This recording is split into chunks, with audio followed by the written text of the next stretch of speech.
Good evening. My name is Mr. Lulu. I'm a student also for CIC 201. I'm presenting the SAMR model, grade 10 maths. Let me take you through it. We'll be looking at the contents. This is your introduction, your activity, the argumentation level, activity 3, your reflection, and also you'll get a conclusion. Let's go through the introduction. So the context, it's Mtombo Secondary School.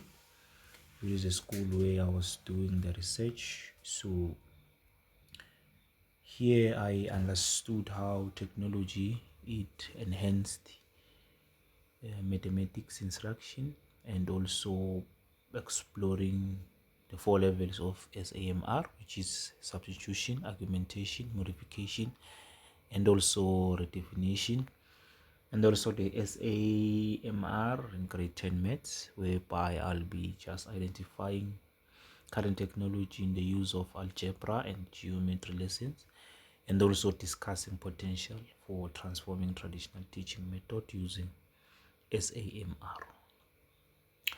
So the topic of discussion that should be measurements, perimeter and area, where your perimeter is the total distance around an object or a shape, where the area is the amount of space that is taken by a two-dimensional object.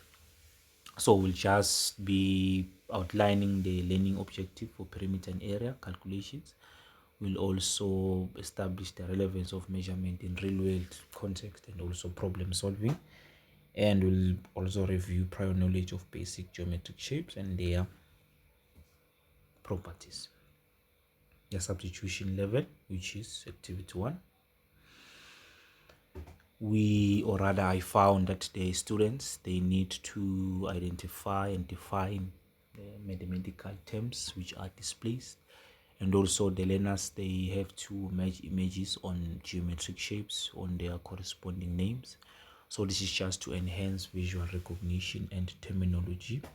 This is also to utilize PowerPoint to present equations for the learners, the students to solve.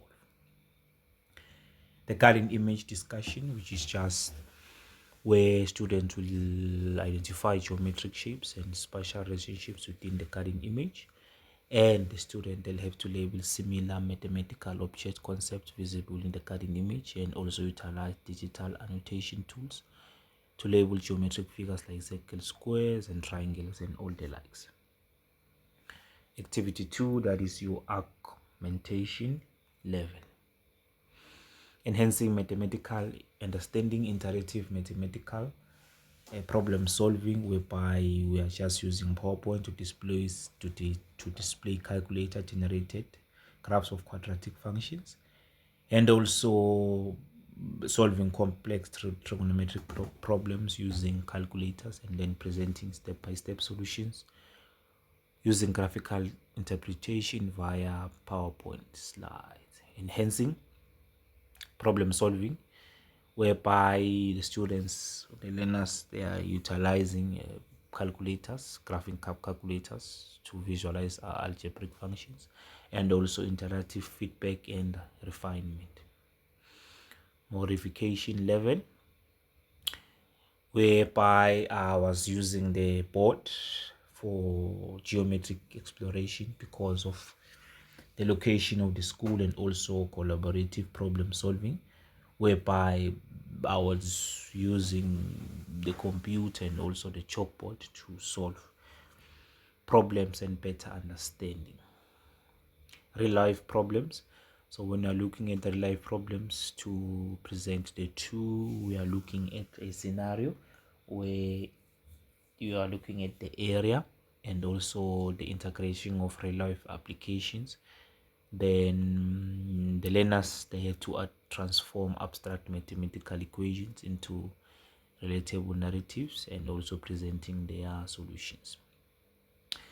Reflection on ICT integration, the application in maths. So this one, the students to transform mathematical problems approaches and also technology integration.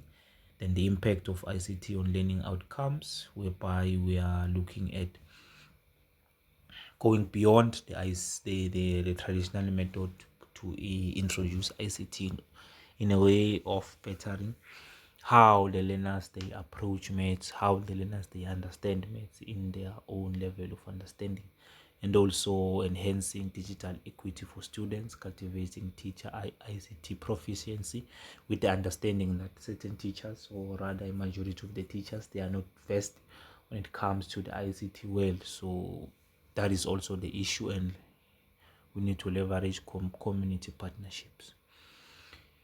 The conclusion is that we need to take into account that ICT it sharpens our learning methods and also makes our lives easier. Then curriculum application, the model ensures technology learning, which is what I was saying, and also learning paths, increasing engagement and motivation. Thank you.